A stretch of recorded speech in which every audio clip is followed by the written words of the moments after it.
যে ছোট আমলগুলো মানুষকে জান্নাতের খুব কাছে নিয়ে যায়। এই দুনিয়ায় আমরা সবাই জান্নাত চাই, কিন্তু জান্নাত পাওয়ার পথটা অনেকেই কঠিন মনে করি। আসলে জান্নাতের পথে পৌঁছতে সবসময় বড় বড় আমল দরকার হয় না। কিছু ছোট ছোট আমলই আল্লাহর কাছে অনেক প্রিয়। প্রিয় দর্শক, আজ আমরা জানব এমন কিছু ছোট আমল যেগুলো মানুষকে জান্নাতের খুব কাছে নিয়ে যায়। প্রথম আমল, মুচকি হাসি। রসূলুল্লাহ সাল্লাল্লাহু আলাইহি ওয়াসাল্লাম বলেছেন, তোমার ভাইয়ের সঙ্গে হাসি মুখে কথা বলাও সদকা। একটু হাসি, একটি সুন্দর ব্যবহার, এটাই হতে পারে জান্নাতে যাওয়ার কারণ। দ্বিতীয় আমল, সালামের প্রচলন। আপনি যখন কাউকে সালাম দেন, ফেরেশতারা আপনার জন্য দোয়া করে।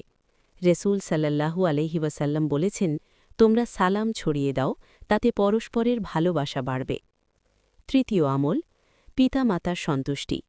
মায়ের দোয়া, বাবার খুশি, এটাই জান্নাতের চাবিকাঠি।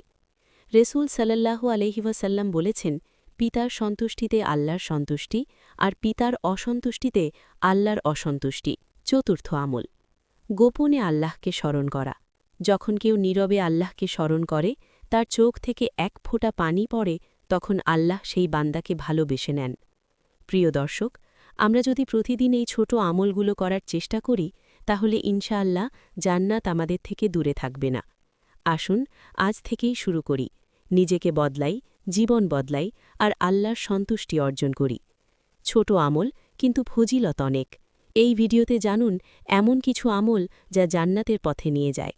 ভিডিওটি ভালো লাগলে লাইক, কমেন্ট ও শেয়ার করুন।